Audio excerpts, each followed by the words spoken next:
My name is Sierra Jenkins. I'm 32 years old. I never thought I'd be the kind of woman telling her story to strangers online. But after what happened, staying silent felt worse than being judged. Before we start, thank you for being here, truly. And just a quick note, only a small percentage of people watching these stories are actually subscribed. If this kind of real, emotional storytelling matters to you, that one click means more than you think. Now, let me tell you how it began. I'd been dating Evan Cole for 8 months. We met through a mutual friend at a local gallery opening. Exposed brick walls, overpriced wine, people pretending to understand abstract art. Evan was charming in a way that felt effortless, confident, social, the kind of man who knew exactly how to work a room. I liked that at first. I run a small but successful custom design and fabrication studio. My work is tangible, real, measured in hours, calloused hands, and finished pieces you can touch. Evan worked in marketing for a fast-growing startup. His world lived on screens, metrics, engagement, and perception. For a while, those differences felt exciting. His birthday was coming up, and he suggested a small gathering at my house. Just close friends, he said. Nothing crazy. My place is bigger than his apartment, and I have a backyard with a fire pit. Hosting made sense. I agreed. I cleaned all day, strung lights outside, set out drinks and snacks, made sure everything felt warm, welcoming. And then there was the gift. I didn't buy Evan something expensive. I made him something meaningful. He once told me how much he missed his grandfather's workshop, the smell of old wood, the quiet focus, the feeling of building something that lasted. So I spent 3 weeks designing and building a custom keepsake box, crafted from reclaimed oak, salvaged from a closed local workshop Evan loved.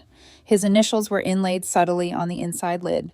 There were compartments designed specifically for things he carried when he traveled. There was even a hidden drawer, opened only if you pressed the right sequence. It wasn't flashy. It was thoughtful, or so I believed. His friends arrived around 7. Laughter, music, drinks flowing. Everything felt normal, good even. Then Evan clapped his hands and said, "Okay, gifts." He looked at me.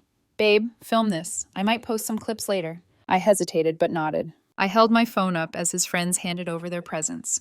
Designer cologne, sneakers, gift cards, a bottle of rare tequila. Evan reacted perfectly to each one. Big smiles, loud appreciation, performative gratitude.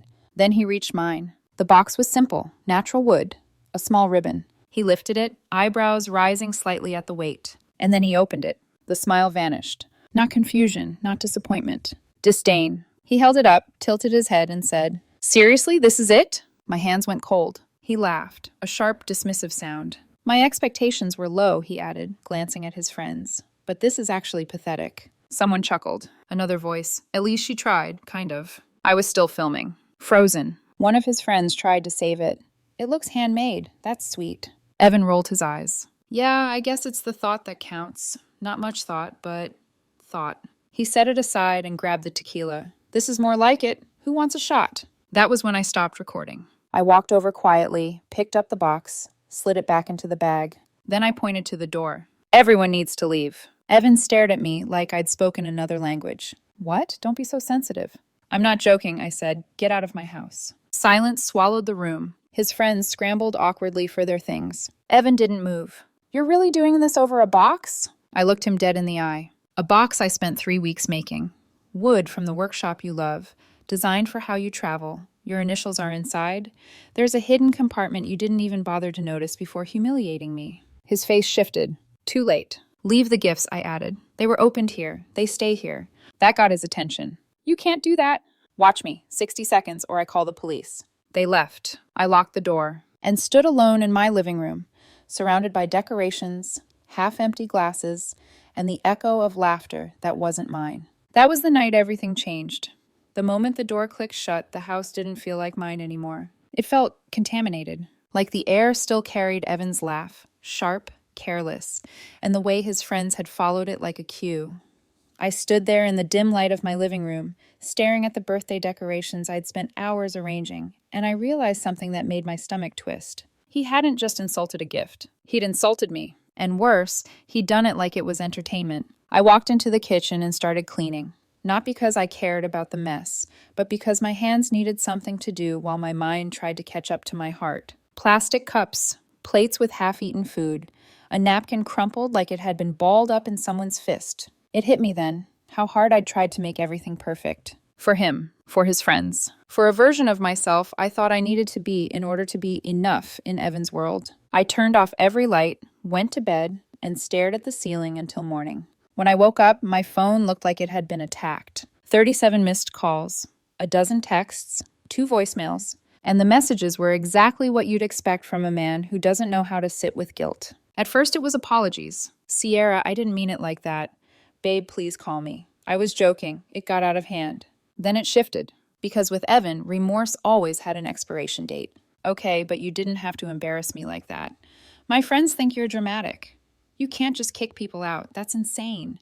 And there it was. The thing that made my fingers go numb around my phone. Not I hurt you. Not I'm ashamed. Just you made me look bad. I didn't respond. I set my phone face down like turning it over could silence him. But the silence didn't fix anything. It only made the memories louder. I spent the weekend moving through my house like a ghost. The jewelry box sat on my workbench in the corner of my studio space, still wrapped in that simple ribbon. I didn't touch it. Couldn't. Because the moment I picked it up, I knew I'd remember every careful cut, every late night, every time I told myself, this is what love looks like. Effort, thought, time. And then I'd hear Evan's voice again. Pathetic. I kept thinking about how he'd wanted to film it, how he'd wanted that moment captured. Not for us, but for an audience. I replayed the scene in my head until I started noticing details I'd been too stunned to process in real time. The way he didn't even pretend to examine the box. The way his friend's insult came too quickly, like they'd done this before. The way Evan looked to them for approval, not to me for connection. And slowly, painfully, a different set of memories rose to the surface. Little moments I'd ignored, like the time Evan teased me at dinner with his coworkers. She's not really a champagne kind of girl, he'd joked, smiling like it was harmless. More like craft beer and spreadsheets. Everyone had laughed.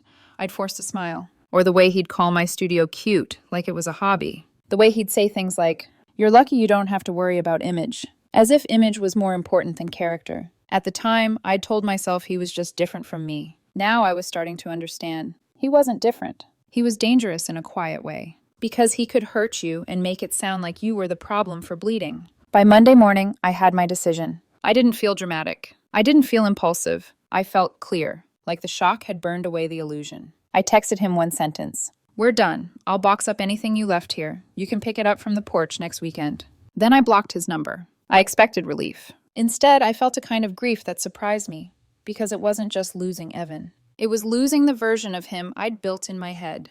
The man I thought he was. The man I wanted him to be. And I cried once, quietly, over my sink, hands braced on the counter, chest tight like something inside me was trying to break out. But after that, nothing, just calm. And that's when something else clicked into place. Something Evan hadn't considered. Something I hadn't even thought about until that moment. Because Evan and I didn't just share a relationship. We shared a professional link. And the timing of his birthday wasn't random. 2 months earlier, Evan's startup had hired my studio to design and build custom display installations for an upcoming industry showcase. It wasn't the biggest contract I'd ever had, but it was significant. The kind of project that brought visibility. The kind of project I'd been excited to deliver because I'd wanted to prove something, not just to Evan, but to the version of myself that still wanted his approval. I'd already been paid a deposit. I'd completed the designs. I hadn't started building yet. And there was something else. A clause in the contract. A clause Evan had insisted on when he helped coordinate everything.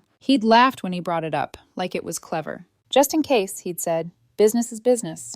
The wording had been oddly specific. In the event of irreconcilable personal differences between parties, either side may terminate the agreement with proper notice. At the time, I thought it was overkill. Now it felt like Evan had unknowingly left me the exact tool I needed. And I stared at my laptop screen that Monday morning, fingers hovering above the keyboard, thinking, you wanted this clause, Evan. You just didn't think you'd ever be the reason it mattered. I opened a new email, and I began to type. I didn't rush it. That surprised even me. For years, whenever conflict showed up in my life, I'd either soften it or outrun it, smooth things over, give people the benefit of the doubt, tell myself I was being mature. But this time, I wanted every step to be deliberate, clean. I sat at my desk in the studio, sunlight spilling across half-finished projects and neatly stacked wood panels.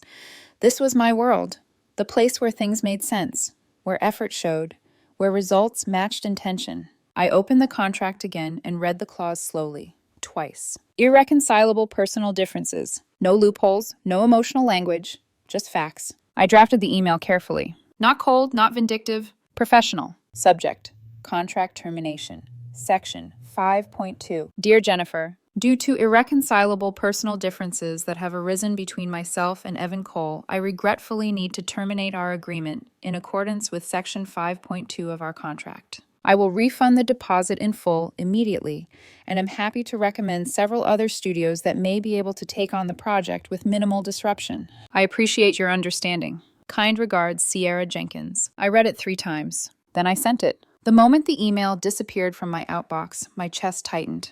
Not with guilt, but with the weight of finality. There was no undoing this. And I was okay with that. Jennifer called less than an hour later. Her voice was calm but confused. Sierra, I just got your email. I wasn't aware there were any issues.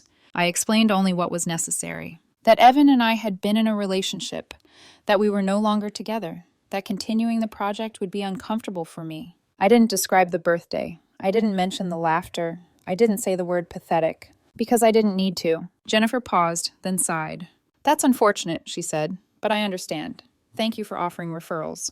She sounded disappointed, but respectful, which only reinforced what I already knew. Professionalism doesn't require cruelty. Evan had chosen cruelty. I processed the refund that same afternoon and moved on with my week. Or at least, I tried to. For a few days, there was silence. No messages, no blocked calls sneaking through, nothing. Part of me wondered if Evan had finally understood. If maybe, just maybe, he was sitting with the consequences of his behavior for the first time in his life. Then, exactly 1 week after the birthday, my doorbell rang. I wasn't expecting anyone. I looked through the peephole. It was Evan, and he looked nothing like the man who'd laughed at me in front of his friends. His hair was unstyled. Dark circles sat under his eyes. His shoulders were slumped, like gravity had suddenly doubled. I kept the chain on when I opened the door. The moment he saw me, his face crumpled. Sierra, please, he said, voice breaking. I need to talk to you. Tears welled up fast, too fast. I didn't invite him in. Instead, I asked one question. Did Jennifer talk to you? The shift was instant. His eyes flicked away. Yes. There it was. The reason. Not love, not remorse. Damage control. You can't do that, he said, panic slipping through his words.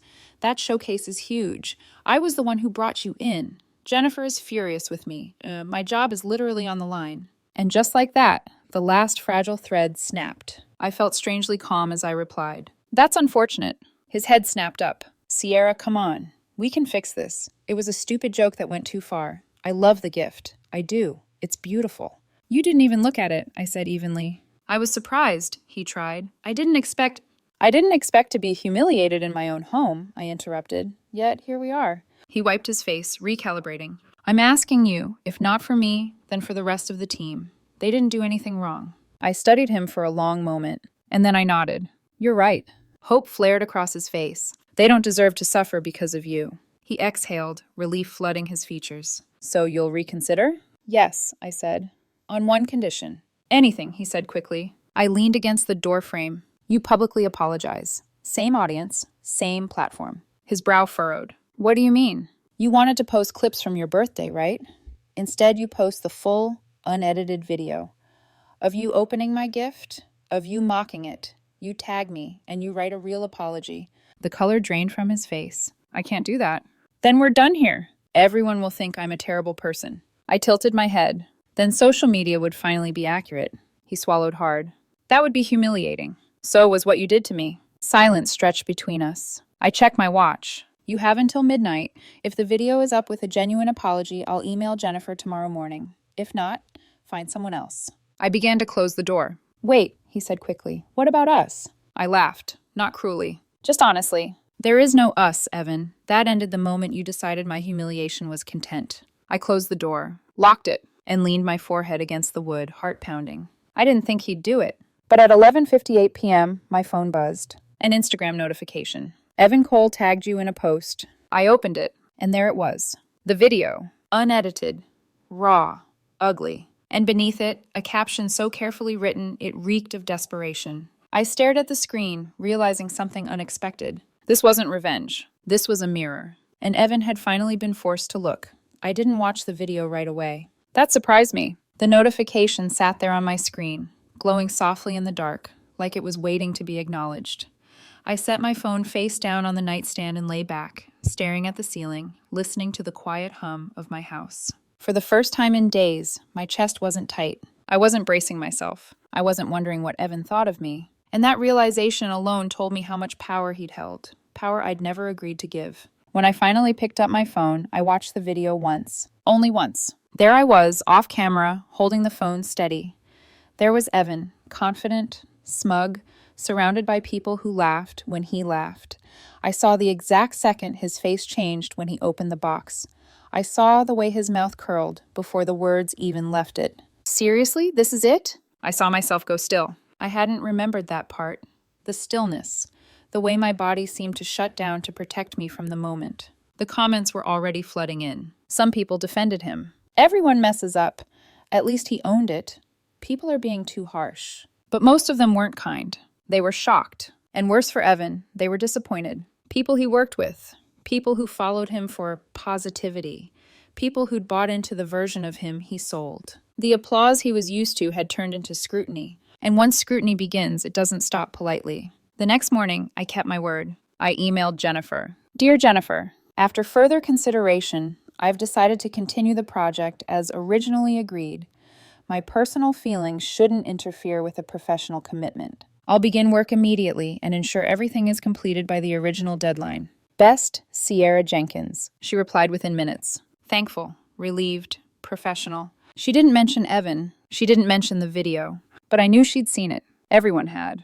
The weeks that followed were some of the most focused of my career. I poured myself into the project, not out of spite, not to prove anything to Evan, but because that's who I am when things fall apart. I build. I refine. I make something solid out of chaos. The display units came together beautifully. Clean lines, thoughtful materials, subtle details most people would never consciously notice, but would feel. Quality has a way of speaking quietly and still being heard. During that time, Evan tried to reach out again. Different numbers, emails sent late at night, messages that started with, I know you don't owe me anything, but I didn't respond because I'd already said everything that mattered. Installation day came faster than I expected. I coordinated directly with Jennifer. We agreed on a time early in the morning before most of the staff arrived. When I walked into the office, the space buzzed with nervous energy. People moved quickly, adjusting signage, testing lighting, rehearsing pitches. Evan wasn't there. And for a moment, I wondered if he'd deliberately stayed away, or if he'd been told to. As I finished tightening the last fixture, Jennifer approached me. I saw the video, she said quietly. I didn't look up. For what it's worth, she continued, that jewelry box was exquisite. Some people don't recognize quality when it's right in front of them. I nodded. Thank you for the opportunity, I replied. I'm glad the project worked out. She smiled. It was genuine. And that mattered more than she probably realized. The showcase was a success. I saw the photos online later that week. Executives posing proudly in front of my work, smiling for cameras, celebrating the brand. Evan appeared in exactly one photo, in the background. His smile looked forced, like someone trying to remember how to perform after the script has changed. After that, his presence in my life faded quickly. I heard through mutual connections that he'd been passed over for a promotion he'd been expecting, that a few of his friends from the birthday party had distanced themselves, that things felt weird for him at work. I didn't feel satisfaction. I felt closure, because the consequences weren't something I engineered. They were simply the natural result of his own reflection. The jewelry box still sits on my workbench. I never gave it away. Sometimes I open the hidden compartment just to remind myself how carefully I'd designed it, how much thought I'd put into someone who never stopped to look. It reminds me of something important. Some gifts aren't meant to be received. Some are meant to be kept. And the most valuable thing I built in all of this wasn't wood or metal or design. It was the moment I realized that my self-respect was non-negotiable, that walking away isn't weakness, and that holding up a mirror is sometimes the only justice you need. The quiet that followed surprised me the most. No dramatic aftermath, no final confrontation, no long emotional conversations tying everything into a neat bow. Just space. For the first time in months, my phone stayed silent in a way that felt intentional, not empty. I woke up without bracing myself for messages that might twist my mood before my feet even hit the floor. I worked late because I wanted to, not because I was avoiding something waiting for me at home. And slowly, the tension I hadn't realized I was carrying began to leave my body. I ran into one of Evan's friends a few weeks later at a cafe near my studio. She hesitated when she saw me, then smiled awkwardly. "I just wanted to say," she started, trailing off. "You didn't deserve that. What happened at the party? A lot of us didn't handle it right." I nodded. That was all I needed. Apologies don't erase moments, but they do clarify them. The jewelry box never left my workbench. At first, I told myself I kept it because it was well made, because the craftsmanship deserved to exist somewhere visible. But that wasn't the real reason. I kept it because it marked a line. Before the box, I'd believed love meant proving your worth quietly. After the box, I understood love starts with refusing to be diminished, publicly or privately. Sometimes when I'm sanding a piece or adjusting a joint, my eyes drift to it, to the clean lines, the hidden compartment that only opens if you know exactly where to press. It reminds me how easy it is to miss something valuable when you're too focused on appearances. The most ironic part? I never actually did anything to ruin Evan. I didn't spread the video. I didn't tell his boss. I didn't warn anyone. I just gave him a choice, and he chose to reveal himself. That's the thing people don't talk about enough. Real accountability doesn't need theatrics. It doesn't need revenge plots or screaming matches. Sometimes it's just a mirror, and the courage to hold it steady. If you're watching this and wondering whether you're overreacting, if you've ever been laughed at instead of listened to, if someone told you it was just a joke when it clearly wasn't, trust that feeling. It's not drama, it's instinct, and it's there to protect you. As for me, I'm still building, still creating, still choosing people who treat care like a language, not a weakness. And that jewelry box? Yeah, it looks better right where it is.